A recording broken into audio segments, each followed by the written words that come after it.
محترم ناظرین، اب ہم پروگرام کے اس حصے کی جانب جا رہے ہیں جو انتہائی اہمیت کا حامل ہے، اور خاص طور پر ان لوگوں کے لیے جو ایزوسپرمیا کے مریض ہیں اور ڈاکٹر صاحبان انہیں ٹیسٹیکل بائیوپسی کا مشورہ دیتے ہیں، یا انہیں FNA کا مشورہ دیتے ہیں، یا انہیں TESE کا مشورہ دیتے ہیں۔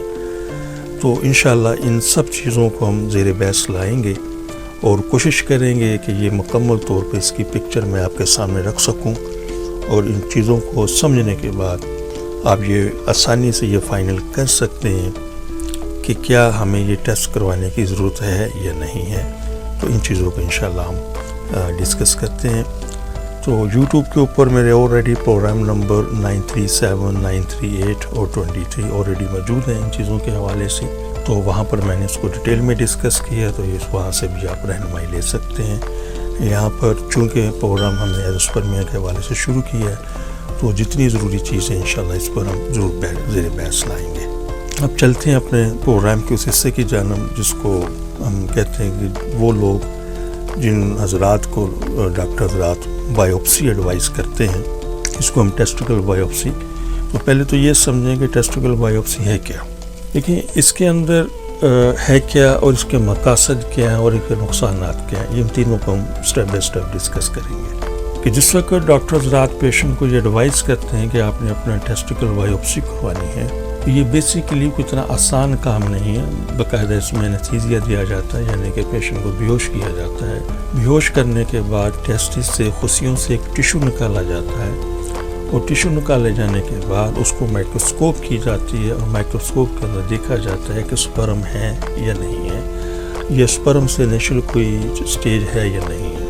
اگر انہیں وہاں پر نظر آ جائیں کچھ سپرم، تو پھر وہ آپ کو مشورہ دیتے ہیں کہ جب آپ IVF یا ٹیسٹ ٹیوب بیبی کی طرف چلے جائیں، ٹیسٹ ٹیوب بیبی کی طرف چلے جائیں، یا اگر انہیں کچھ وہاں پر نظر نہیں آتا تو پھر وہ کہتے ہیں گو ٹو ہوم، آپ گھر تشریف لے جائیں، اس کا علاج نہیں ہے۔ ایسا نہیں ہے۔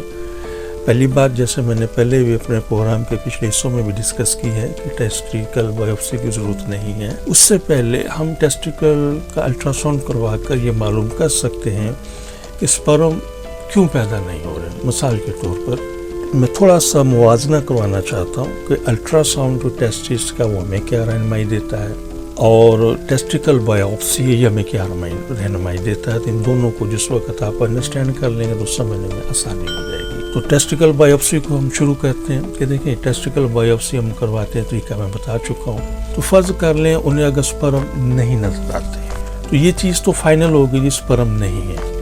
لیکن ٹیسٹیکل بائیوپسی کبھی اس چیز کو ڈیفائن نہیں کر سکتی کہ سپرم پیدا نہ ہونے کے پیچھے وجہ کیا ہے۔ لیکن اس کے انگینسٹ جو ٹیسٹس کا الٹرا ساؤنڈ ہے یہ ہمیں بتا دے گا کہ سپرم پیدا نہ ہونے کے پیچھے کیا وجوہات ہیں، اس کا تعلق کس قسم سے ہے۔ اکثر مریض ہمیں اس چیز کی طرف لاتے ہیں جی صاحب ہم نے اتنے عرصے سے یہ علاج کروا رہے ہیں، ہمارا کوئی علاج نہیں ہوا، کوئی ہمیں منی گاڑی کرنے کی میڈیسن دے دیتا ہے۔ تو اس سیمن پہ بھی میرے پروگرام آلریڈی یوٹیوب پر موجود ہیں، چونکہ ذکر ہوا ہے تو تھوڑی سی تفصیل بتاتا چلوں۔ دیکھیں منی پتلی ہونے سے سپرم کم نہیں ہوتے، منی گاڑی ہونے سے سپرم زیادہ نہیں ہوتے، یہ خام خواہ کی یہ بات نہیں، میڈیکل سائنس سے کوئی تعلق نہیں ہے۔ ہاں منی گاڑی ہونی چاہیے، اس میں کوئی دو رائے نہیں، کیونکہ اس کا تعلق آپ کے صرف سیکس ڈیوریشن سے، اس کی ٹائمنگ سے، باقی اس کا کوئی مقصد نہیں ہے۔ اور یہ بھی ہمیں سننے میں آتا ہے جی بہت سارے اطباء حضرات یا ڈاکٹر صاحبان ایسے پیشنٹس کو سیکس انہینس کرنے، سیکس کی میڈیسن دیتے ہیں یا ملٹی وائٹامنس کی میڈیسن دینا شروع کر دیتے ہیں۔ یہ کوئی بھی ایکسرسائز مناسب نہیں ہے، اس لیے کہ سپرم کے پیدا ہونے کے حوالے سے، اس کے زیادہ ہونے کے حوالے سے سیکس کا تو تعلق ہی کوئی نہیں ہے۔ یہ دو الگ الگ چیزیں ہیں۔ یہ ٹھیک ہے کہ اولاد پیدا ہونے کے لیے سیکس بھی ضروری ہے اور سپرم کا ہونا بھی ضروری ہے، لیکن ایسا کبھی نہیں ہوتا کہ ایک آدمی کا سیکس بہت اچھا ہے، ایون اس نے 4 شادیاں بھی کی ہیں، اور وہ 4 شادیوں کے اندر وہ اس کو ایک بہت اچھے طریقے سے اس حق زوجت کو سر انجام دے رہا ہے۔ اس کا قطعی طور پر کہیں یہ مطلب نہیں ہے کہ اس کے سپرم بھی پورے ہوں، ایسا نہیں ہو سکتا۔ یہ دو الگ الگ چیزیں ہیں۔ تو اس قسم کی ایکسرسائز سے کوئی اس کو فائدہ نہیں ہوتا. ملٹی وائٹامنس دینے سے بھی کوئی خاص فائدہ اس میں تو نہیں ہوتا. دیکھیں ملٹی وائٹامنس ہمارے جسم کے اندر وائٹامنس بھی موجود ہیں, ملٹی وائٹامنس بھی موجود ہیں. روزمرہ زندگی کے اندر ہم جو کچھ بھی خوراک لیتے ہیں اس میں وائٹامنس ملٹی وائٹامنس موجود ہیں.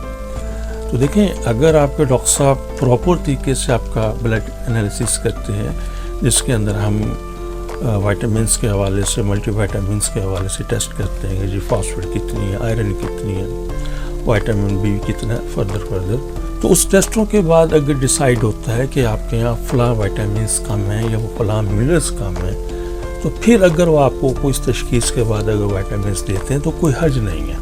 لیکن وداؤٹ اینی ٹیسٹ اگر وہ آپ کو ایڈوائز کر رہے ہیں تو یہ کوئی عقل مندی والی بات نہیں ہوتی.